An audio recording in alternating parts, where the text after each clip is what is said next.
Speaker खूप छान आहे तुमचा, हा वैयक्तिक पर्सनल माझा दोष आहे. नॉनस्टॉप मी कंटिन्यू 10 महिने कीर्तन करतो आणि संन्यासाच्या नियमाप्रमाणे चातुर्मासात 2 महिने फक्त निवांत असतो. त्यामुळे वयोमर्यादेने आवाज तरी किती टिकणार आहे. नेतेपणाला, महाराजपणाला, सामाजिक कार्याला, प्रपंचाच्या यौवनाला वयाची काही मर्यादा आहे की नाही. आपल्याला कळलं पाहिजे आपला काळ संपत आलाय. दशरथाचा एक केस पिकला होता तर ते रडले रामचरित्रात. आता माझ्यासारखे अनेक दशरथ अनेक क्षेत्रात पिकलेत तरी आपल्या हातातून दुसरीकडे जावं असं वाटत नाही. विठ्ठल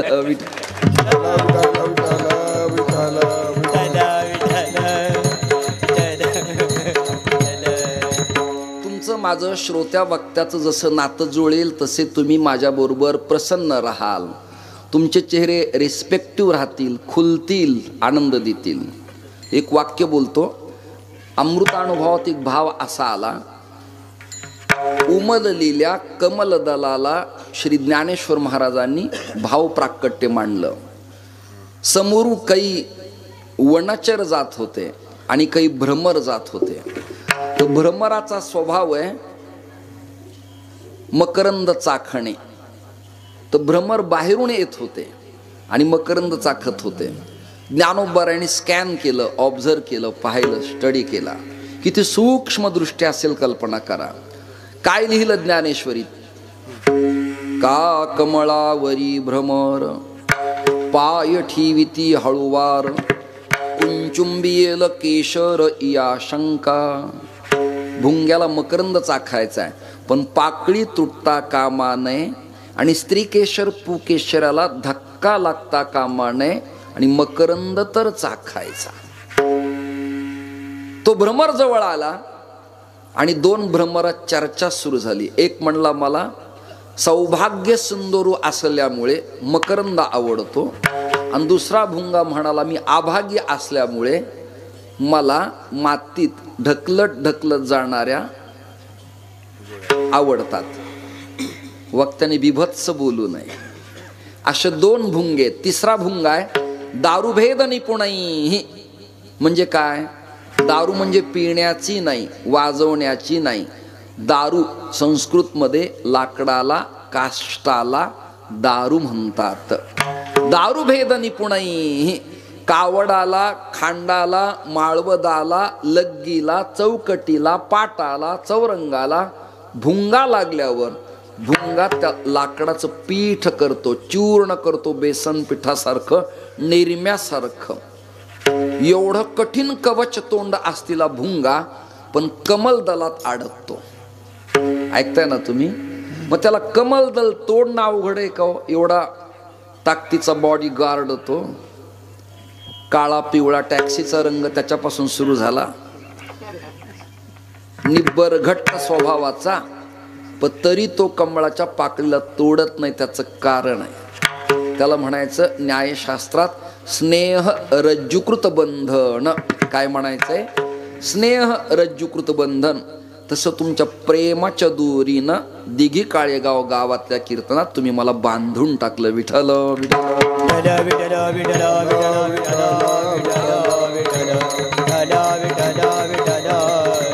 त्या कमळाला विचारलं कसा रे विकसित झाला तू? फारच सुगंधी दिसतोस आणि तुझ्या सुगंधानं हत्ती डुलत येतात, भुंगे गुंजारव करतात, फुलं पाखरं येतात आणि जातात. कसा रे फुललास तू? ज्ञानोबाराय विचारतात. कुणाला? कमळाच्या फुलाला. ऐकताय ना तुम्ही? ते कमळ फुल म्हणाल माऊली मी फुलत नाही.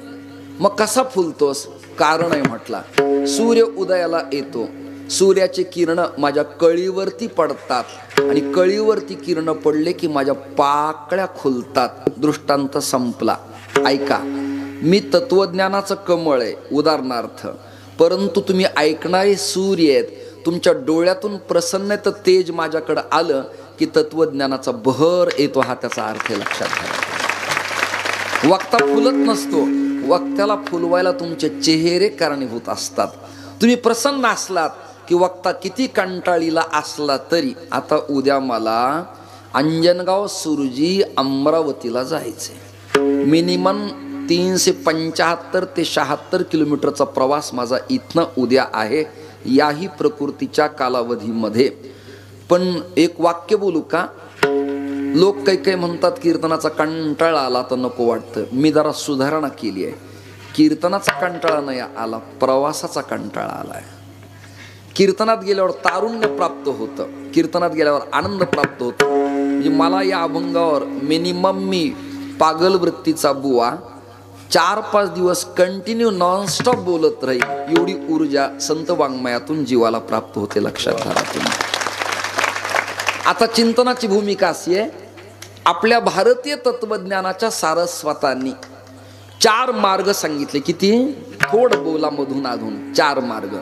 एक मार्ग आहे ज्ञानाचा, दुसरा मार्ग आहे कर्माचा, तिसरा मार्ग आहे योगाचा आणि चौथा मार्ग आहे भक्ती म्हणजे उपासनेचा. आता काय झालंय, गायक वाढलेत पण उपासना नाही, वादक वाढलेत पण उपासना नाही, कीर्तनकार वाढलेत पण उपासना नाही. म्हणजे काय? निदान स्नान झाल्यावर सकाळी गाथा वा ज्ञानेश्वरी वा भागवत वा मनाचे श्लोक किंवा गीतेचे 4 श्लोक वाचावेत, चिंतन करावं, चित्त एकाग्र करावं आणि आचरण चांगलं राहील याची शपथविधी देवासमोर बसून घ्यावी. कपाळाला गंध लावावं, शिंडीची गाठ मारावी, आई वडिलांना नमस्कार करावा आणि अगरबत्ती ओवाळत गावातल्या देवाला हात जोडावेत. एवढी उपासना केली ना दादांनो या कलियुगात, तरी संतांना देवाला तुम्हाला आपलेपणा वाटल्याशिवाय राहणार नाही. ही भूमिका तुमच्या समोर स्पष्ट करतो. आज कीर्तनकारांचं शेड्यूल बिजी आहे, वादकांचं शेड्यूल बिजी आहे, गायक मिळत नाहीत.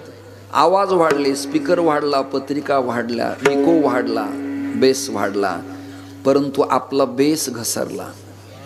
श्लेष कळतोय तुम्हाला? आपला बेस घसरला, उपासना शिल्लक राहिली नाही. हे डॉक्टर आहेत माझ्या बरोबर, इलेक्ट्रोपॅथीचे बॅचलर आहेत. सकाळी 4ला उठतात, हातपाय धुतात, अंगावर कपडा वगैरे घेतात, खुर्चीवर आसनावर पाटावर ते जैन मंदिरात पुजारी होते. त्यांना उपरती आली, त्यांनी संन्यास घेतला. ते बिचारे सकाळी उठून शाळीग्राम, शिवलिंग, गणपती आणि सूर्य देवी या 5 देवांची पूजा करतात. उपासना. उपासनेचा अभाव आहे. उप म्हणजे जवळ आणि अस म्हणजे आसणे.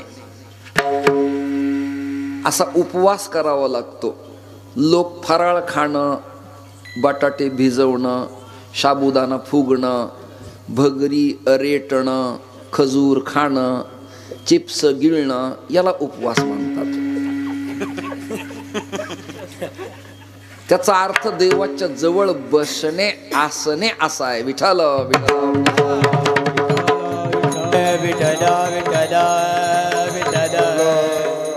उपासना म्हणजे भक्ती. तर वारकरी परंपरेत काय भक्ती आहे? ब्राह्मणानं संध्या करणं देवावर उपकार नाहीत, त्याचं ते नित्य कर्म आहे. वारकऱ्याने हरिपाठ करणं देवावर उपकार नाहीत, त्याचं ते कर्म आहे. काकडारती करणं उपकार नाहीत, त्याचं ते कर्म आहे. सैन्यात सीमेवरती असणं त्याचं ते कर्म आहे. बरोबर आहे ना? आता दृष्टांत देतो. बेल्ट लावल्यावर कॉन्स्टेबल पांढऱ्या कपड्यावाला चौकात तुमची गाडी उभी करून तुम्हाला हार घालून 500 रुपये देऊन सत्कार करतो का? बोला ना मला. बेल्ट लावल्यानंतर बोला ना. नाही. आणि बेल्ट लावला नाही तर शिट्टी मारतो, गाडी बाजूला घेतो. तसं धर्मात कर्म केलं नाही तर शिक्षा आहे, केलं तर प्रमाणपत्र नाही. विठ्ठल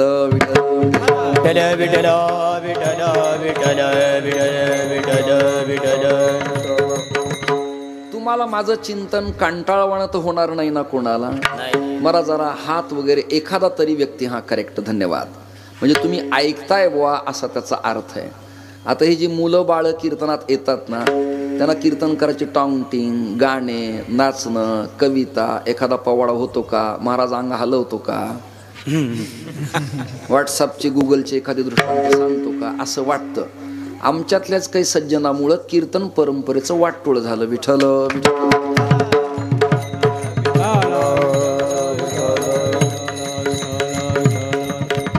विनोद मी पण प्रचंड केलेत माझ्या जीवनात. आता जे जे विनोदाचारी आहेत ना, त्या सगळ्यांच्या पठडीत मी किंग होतो एकेकाळी. पण मी थांबलो आता. दंड घेतला, भगवे कपडे घातले, आचार्यांच्या पादुका मला मिळाल्या, धर्मगुरु पदावर गेलो. मर्यादा असती ना.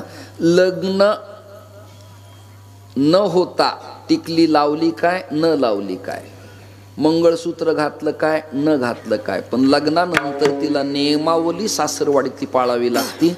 तसं मी असा देवाच्या घरची सासूरवासी आहे. मला नियमात वागावं लागेल ना. पाय घसरता कामा नाही. मी माझ्या लग्नाच्या आधी उड्या मारायची, गाणे गायची, सिरियल पाहायची. हे जसं मुलगी म्हणते तसं बुद्धी नावाची स्त्री मी सांगतो तुम्हाला, परवाना आई वडिलाकडचा वेगळा असतो आणि धर्माच्या चौकटीच्या सासरवाडीत गेलं की ते पाळावं लागतं. विठ्ठल विठ्ठल.